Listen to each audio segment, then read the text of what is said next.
Começando aqui a nossa 12ª aula, hoje a gente vai entender sobre trigger. Trigger, se a gente for traduzir para o português, né, são gatilhos. Indo para o nosso conteúdo aqui, bom, uma analogia interessante que a gente pode fazer para entender melhor como funciona uma trigger é como se fosse uma armadilha. Uma armadilha que está engatilhada ali para quando um animal passar por cima dela, acionar essa armadilha prendendo o animal. Da mesma forma, a gente pode pensar ela assim para banco de dados.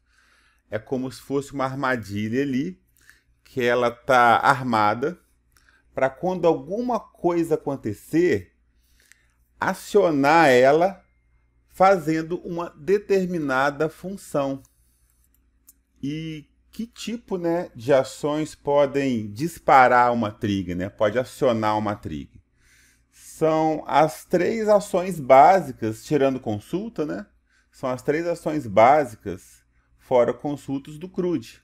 É inserções, o insert, atualizações, o update, ou exclusões, o delete. A gente pode configurar uma trigger, criar uma trigger e configurar ela. Ah, se for inserido alguma coisa em alguma tabela, dispara a trigger. Se for atualizado alguma coisa em alguma tabela, né, dispara a trigger, aciona a nossa armadilha. Se for excluído alguma linha de uma tabela específica, também vai lá, vai acionar a trigger, vai disparar a armadilha e que vai fazer determinadas funções que a gente vai configurar aqui na criação da trigger.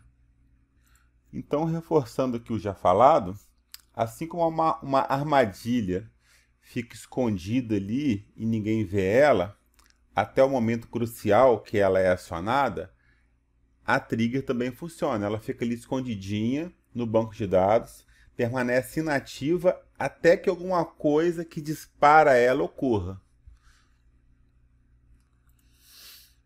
E aí, olha só, no instante que um evento que foi configurado na trigger, né, insert ou update ou delete, é detectado, a trigger, né, ela é ativada, executando automaticamente as instruções SQL associadas para lidar com os dados, garantindo que as operações sejam realizadas exatamente como planejado, sem falhas ou esquecimentos, assegurando a integridade e a resposta adequada, exatamente como uma armadilha bem montada garante a captura de uma presa no momento certo.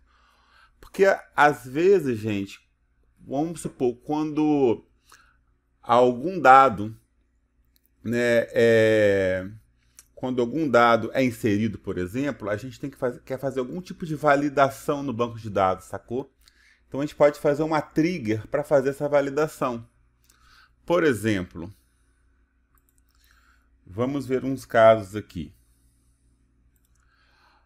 Auditoria de dados. Uma das utilizações mais comuns numa trigger é para a gente fazer a auditoria de dados. Como é que funciona? Se um dado vai ser alterado, por exemplo, o saldo de um cliente vai ser alterado por algum motivo. E esse saldo está registrado lá no banco de dados. É importante que eu saiba qual era o valor anterior, quem que é a pessoa que fez essa alteração, né? Quem é o usuário do banco de dados que fez essa alteração, para que se alguma fraude ali for ter sido feita, a trigger ter capturado o usuário, ter capturado a data que isso ocorreu, ter capturado o valor anterior, né, para se for ter que ser revertido, né, a gente sabe o valor anterior ali para reverter. Então a gente pode criar uma trigger para que toda hora que um saldo numa conta for alterado, a gente registrar quem foi o usuário, qual era o saldo anterior, qual era a data, registrar esse histórico colocando isso numa outra tabela de histórico do saldo, que um exemplo é muito usado para a ideia de auditoria.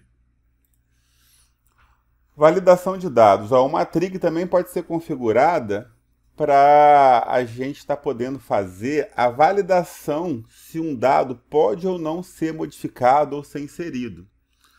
Por exemplo, vamos botar que a gente está gerando uma multa, né? Aí vai criar lá uma linha na tabela multas. Aí, nessa multa, o valor que está ali, né, que é o do campo do valor da multa, vamos botar que é um valor float ou double, né, a tipagem dele. Nada impede que o usuário coloque, por exemplo, um valor negativo. Aí tem como uma multa valer menos R$15? Não tem como, né? Menos 7? Não tem como a gente botar um valor negativo em multa. Então eu posso criar uma trigger para estar validando esse dado.